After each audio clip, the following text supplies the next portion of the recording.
Okay, sometimes we have these things called complex fractions. And they are when you have a fraction that have fractions in the numerator or the denominator or both. Okay, so it's like a fraction within a fraction. There's some nice tricks that we can use to simplify these. And if you can read through that explanation, but sometimes it's just easier to see it. So, for example, we have this problem right here.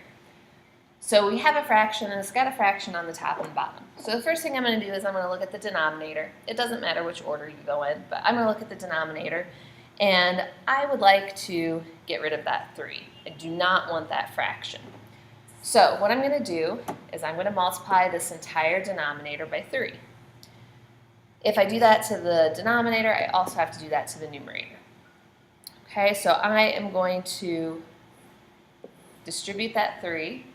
So that means 3 times x over 3, those 3's cancel, so I'm just left with x minus, and then 1 times 3 is 3. Now, in the numerator, I'm going to distribute that 3 also, so we end up with 3 over x plus 2 plus 3. So now we have gotten rid of the fraction in the denominator, which is good. Now we want to get rid of the fraction in the numerator. So we have the x plus 2 in that fraction. So what I'm going to do is I'm going to multiply top and bottom by x plus 2. Now, I need parentheses around this. Okay, so in the denominator, I am not going to FOIL those out. We're just going to leave it as x minus 3, x plus 2. In the numerator, I am going to distribute this here and here. So in the first fraction, the 3 over x plus 2 times x plus 2, those x plus 2's cancel out, which was the whole point. So we're just left with 3. And then we have plus 3 times x plus 2. Now the numerator, we can clean that up a little bit.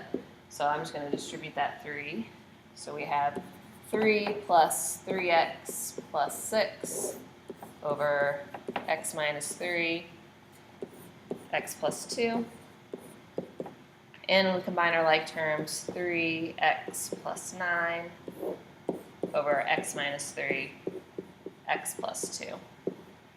And this is a great answer. You can leave it this way, or if on top, if you realize in the numerator those are both divisible by 3 and you wanted to factor that 3 back out, that's fine as well. So multiplying by those denominators is a nice way to simplify these fractions pretty easily. We're going to move on to a different topic, is simplifying. It's just another tool for simplifying. And we want to factor out the common factor with the lesser exponent. And let me show you an example of this. If you have 3x squared plus 2x to the 5th, let's say you have this. What can you factor out of that? Well, you can factor out the smaller exponent. You can factor out the x squared. So you pull out the x squared, and that's like dividing both of these by x squared. We talked about this earlier. So you end up with 3 plus 2x cubed. Okay? We can do the same thing if they're fractional exponents. We can factor out the lesser exponent. So when we look at A, we have 3x to the negative 5 halves plus 2x to the negative 3 halves. So you look at your exponents, negative 5 halves and negative 3 halves. The smaller one, the lesser one, is actually x to the negative 5 halves. So we are going to factor out x to the negative 5 halves. So when we do this, it's like dividing both of these by x to the negative 5 halves. Now in this first fraction, nice and easy, these cancel. Your second fraction, you have a 2. Now we need to take a look at what happens with our x's. We've got negative 3 over 2 and negative 5 over 2. Remember, you subtract exponents. So we want to do negative 3 over 2 minus negative 5 over 2, which of course is plus plus. So we end up with 2 over 2, which is 1. So we get x to the first power. Now, we're not quite done here. We don't like to have negative exponents in our answer. So the way to fix that is to drop the x to the negative 5 halves down to the denominator. So x to the 5 halves drops down here, and on top, 3 plus 2x. Okay, we're going to take a look at another example like that, just in part B here. Scroll down so we can see it. There it is. Okay, the same thing here. We have x minus 1 to the negative 1/3, and in the other side, x minus 1 to the negative 4/3. So since they have the same base, x minus 1, we can take a look at the exponents, and we're going to factor out the smaller one. The smaller number of those, the lesser exponent, is x minus 1 to the negative 4/3. That's what I'm factoring out. Which means I am essentially dividing both of these things by x minus 1 to the negative 4/3. I like to do the easy fractions first because they're easy. These are going to cancel. X to the negative 4/3, x to the negative 4/3. I'm sorry, x minus 1 to the negative 4/3. You understand what I mean. So that's a minus x there.